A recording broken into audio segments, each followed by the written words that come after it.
Welcome friends, मैं हूं संदीप निगम और आज हम सीखेंगे MySQL में लाइब्रेरी मैनेजमेंट सिस्टम में किस तरह से बिफोर ट्रिगर लिखे जाते हैं। आपने पिछले वीडियो में देखा होगा कि हमने एक लाइब्रेरी मैनेजमेंट सिस्टम बनाने के लिए एक मास्टर बुक बनाई थी जिसमें हमने बुकों की एंट्री की थी, एक मेंबर मास्टर बनाया था जिसमें जो बुक ले जाएंगे उनकी एंट्री की थी, और एक हमने एक इशू टेबल बनाई थी जिस एक ही टेबल में हमने बुक देना और बुक लेने का काम किया था। अब हम आज समझ रहे हैं कि हमें बिफोर ट्रिगर किस तरह से लिखे जाते हैं। तो कभी भी किसी भी डेटाबेस में ट्रिगर लिखने से पहले आपको दो क्वेश्चन करना होंगे।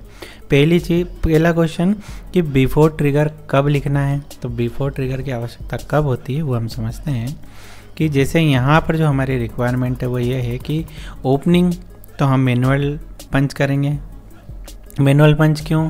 क्योंकि आप जब भी इस सॉफ्टवेयर बोलें या प्रोजेक्ट को जब भी स्टार्ट करेंगे तो जब उनके पास जितनी भी बुक होगी वह एंटर करने के लिए हम ऑप्शन देंगे ओपनिंग में, तो ओपनिंग में वह फिगर आएगा।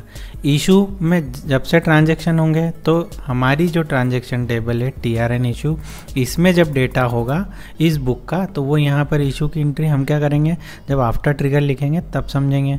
तो इशू में डेटा उस टेबल से आएगा, रिसीव में भी डेटा उस टेबल में रिसीव होने से आएगा।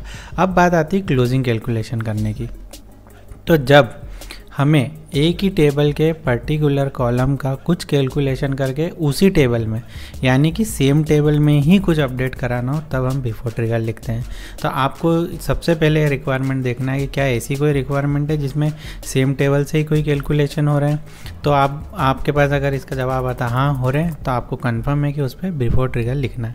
और बिफोर ट्रिगर उसी टेबल पर लिखा जाता है जिस टेबल पर हमें कैलकुलेशन करके स्टोर कराना है। तो अभी हम जो बिफोर ट्रिगर लिखेंगे वो किस पर लिखेंगे, MST बुक पर लिखेंगे। अब बिफोर ट्रिगर जब भी लिखें तो अपने को ये देखना होता है कि इसकी उपयोगिता कब होगी, यानी ये कब ये यूज़ में होगा। तो जब भी बिफोर ट्रिगर कैलकुलेशन के लिए चल रहा है तो बिफोर इंसर्ट और बिफोर अपडेट पे होगा, क्योंकि इंसर्ट के समय पर इनमें वैल्यू आएगी क्योंकि इन तीनों की बेस पे ही इसमें कैलकुलेशन होगा, और अपडेट करने पे भी इसमें वैल्यू आएगी। और जब डिलीट होगा तब तो इसमें ये रिकॉर्ड ही नहीं रहेगा, तो हम कैलकुलेट करके क्या करेंगे।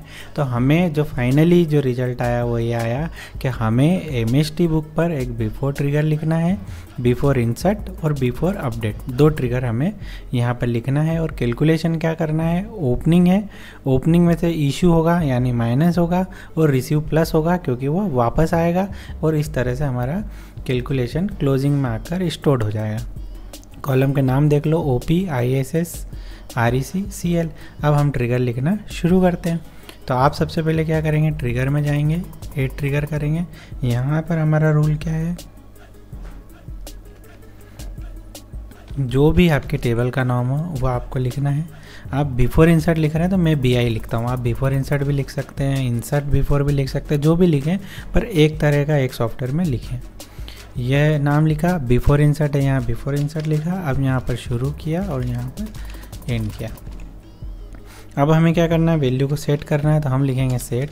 हमें किस में वैल्यू को सेट करना है, CL में, तो हम यहाँ लिखेंगे न्यू। हमेशा ध्यान रखिएगा कि यहाँ पर न्यू बफर का हमें उपयोग करना है क्योंकि हम न्यू पर सेट कराते हैं।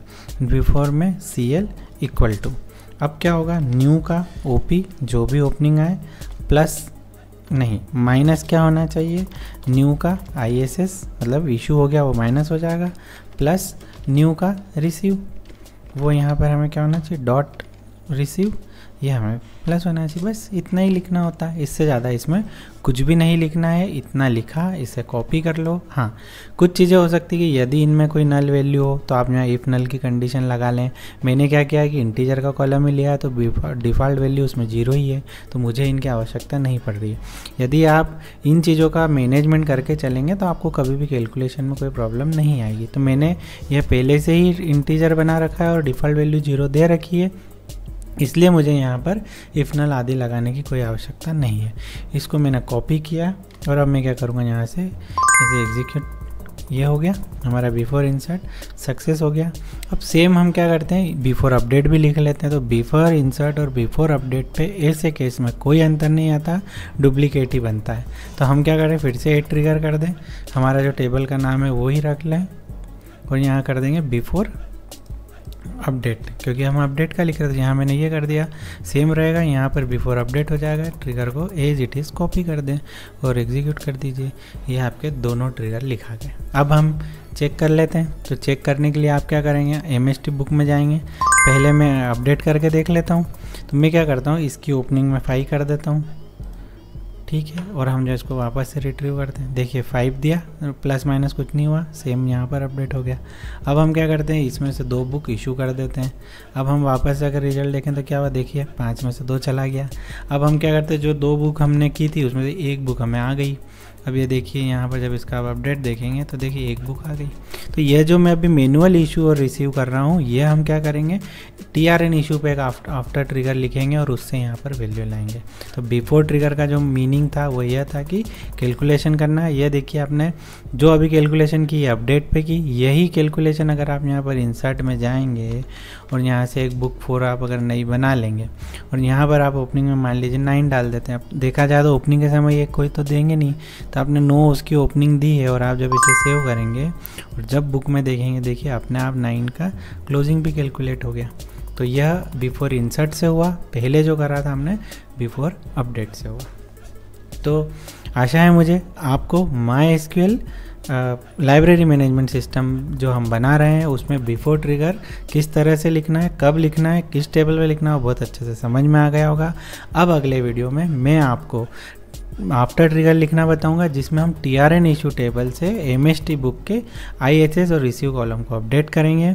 Before update, before insert trigger से रिलेटेड आपकी कोई भी क्वेरी हो, कोई भी डाउट हो तो आप मुझे निसंकोच कमेंट कर सकते हैं। यह वीडियो कैसा लगा बताना ना भूलें। मिलते हैं नेक्स्ट वीडियो में। Thanks for watching.